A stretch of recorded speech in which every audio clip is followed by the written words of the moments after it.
I'm here with Andrew Parkin from Cundall. Mm-hmm. That's right, here in Sweden, and you just had a speech about smart buildings, smart climate, and smart acoustics. Yeah.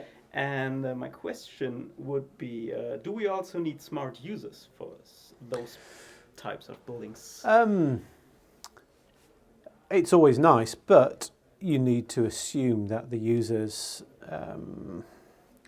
I guess the buildings need to be smart enough so that they can deal with any builders, because any users, because not all the people in that building will be there all the time, and it needs to be suitable for someone to walk in off the street having never seen that building before, and for it to work for them. Yeah. Not so complicated that only an expert with a PhD can be comfortable. That's not fair. Okay. Yeah, and you also said building designs has changed over the last years. Quite fast, and has this something to do with different techniques, or also that the usage of the buildings also changed? I think there's a whole series of factors that affected the way buildings are designed. Energy use is a big one, in that we know that we shouldn't use fossil fuels where we don't have to, so that's a big driver. Also, cost of energy is a key one. And I think knowledge, when we know that something is wrong, when something is bad, that we could be doing it better, then we strive to make that better. And so there's a constant learning and wanting to try and do better things. And there's trends as well. There's fashion in building. Hopefully the fashion is going away from the big steel and glass structures of the last 10 years. But some people still seem to be designing that way. Yeah.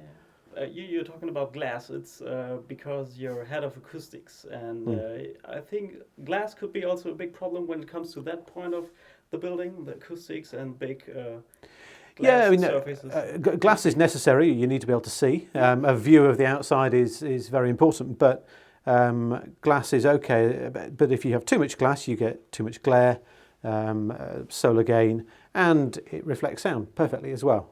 So it's not ideal.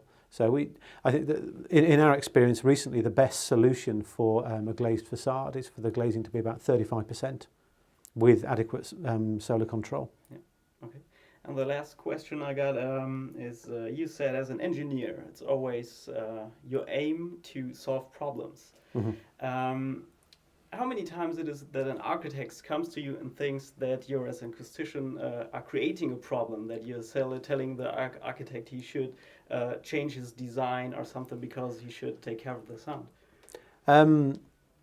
All too often, but there's a phrase which, if I get it right, if you involve an acoustician early on, we add value. If you involve us late on, we add cost. So the sooner we're on board, the better for everyone. Okay. Thank you very much. Okay, you're welcome. Yeah. Thank you. And